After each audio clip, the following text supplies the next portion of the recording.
Hello, Bacho, and welcome. Today we are going to learn a very important topic from our atoms chapter, the Bohr model of the hydrogen atom.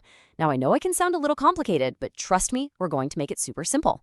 This idea is absolutely crucial for your exams, and it also solves one of the biggest mysteries in physics, why atoms don't just collapse. So, let's get started. First, a simple question. Have you ever looked at a neon sign? It has that bright, specific red color, right? But then you see a mercury street lamp, and it glows with a completely different bluish light. Why? Why don't they all just glow white? The answer, my friends, is hidden deep inside the atom, and that's the puzzle we're going to solve today. You see, before our hero Niels Bohr came along, the picture of the atom we had was from Rutherford. He said there's a nucleus in the center, and electrons are orbiting it. You know, like planets orbiting the sun. It was a great start, but there was one massive problem. A fatal flaw, you could say. According to the physics of that time, an electron circling around should constantly lose energy, and if it loses energy, it should spiral inwards and, bam, crash right into the nucleus in less than a billionth of a second. But just look around you. Everything is stable. You are stable. So clearly the theory was wrong. Physics had hit a dead end, and a new idea was desperately needed. And this is where Niels Bohr comes in. He proposed a really bold, a really radical idea that went against all the old rules. To understand his big idea, let's forget all the complicated physics for a minute and think about something simple, like a multi-level parking garage. Just imagine that the atom is a big parking garage. The nucleus is on the ground floor, and our electrons, well, they're like cars. But this is a very special kind of parking garage with some very strict rules. So what are the rules? Rule number 1. The cars, our electrons, can only park on specific fixed levels. We'll call these levels orbits.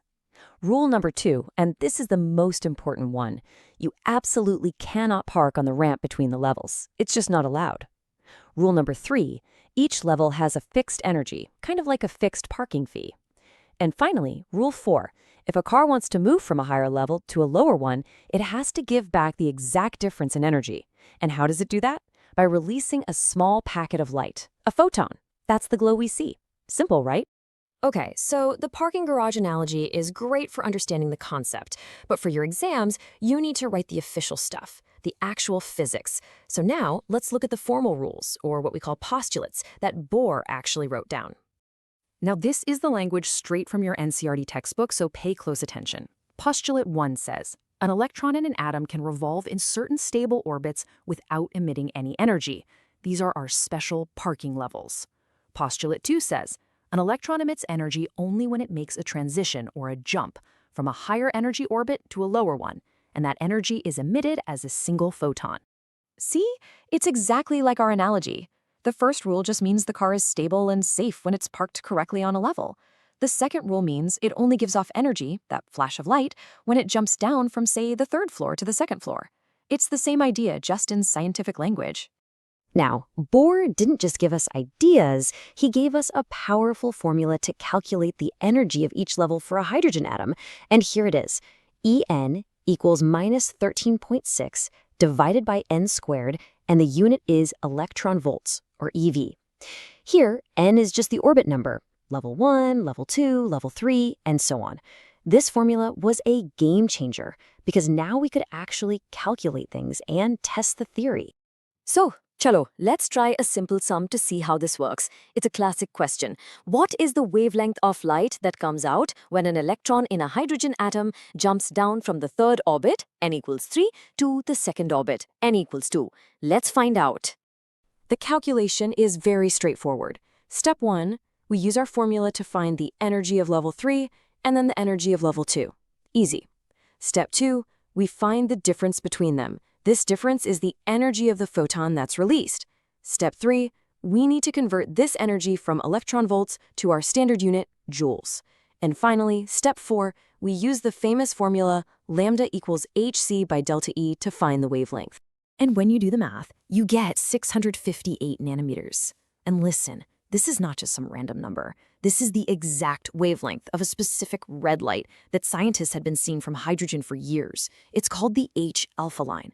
Bohr's model, with its strange new rules, predicted it perfectly. This was a massive victory for his theory. Now, Bohr's model is brilliant, but it's based on quantum ideas which are a little strange. So it's very easy to make some common mistakes. Let's look at a couple of these exam traps so you don't lose any marks. The first big misconception is that the electron moves smoothly from one level to another, like a car driving down a ramp. This is wrong, completely wrong. In the quantum world, the electron makes an instantaneous jump. It literally disappears from one orbit and reappears in the other.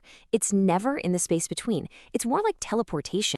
To remember this forever, just keep this one line in your head. Electrons take the stairs, they don't slide down the ramp. Think about it. You can be on step number 3 or on step number 2, but you can't be floating in the air between the steps, right? It's the same for electrons. This second very important point is to remember that this beautiful, simple model has its limits. It works perfectly for hydrogen because hydrogen has only one electron. It also works for ions that have only one electron, like helium plus or lithium 2 plus. But the moment you have more than one electron, the model just doesn't work anymore. So don't apply this formula to every atom.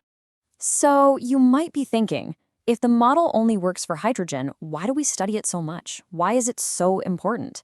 Well, it's because Bohr's idea, even if it wasn't perfect, was the critical stepping stone, the bridge that took us from the old classical physics to the new, strange, and amazing world of quantum mechanics. Just look at this journey. In 1911, Rutherford gave us the atom, but couldn't explain its stability. Just 2 years later, in 1913, Bohr came and solved that problem with his idea of quantization. But his model was based on a rule he couldn't explain. Then, in 1924, de Broglie came with an even crazier idea, that electrons are actually waves.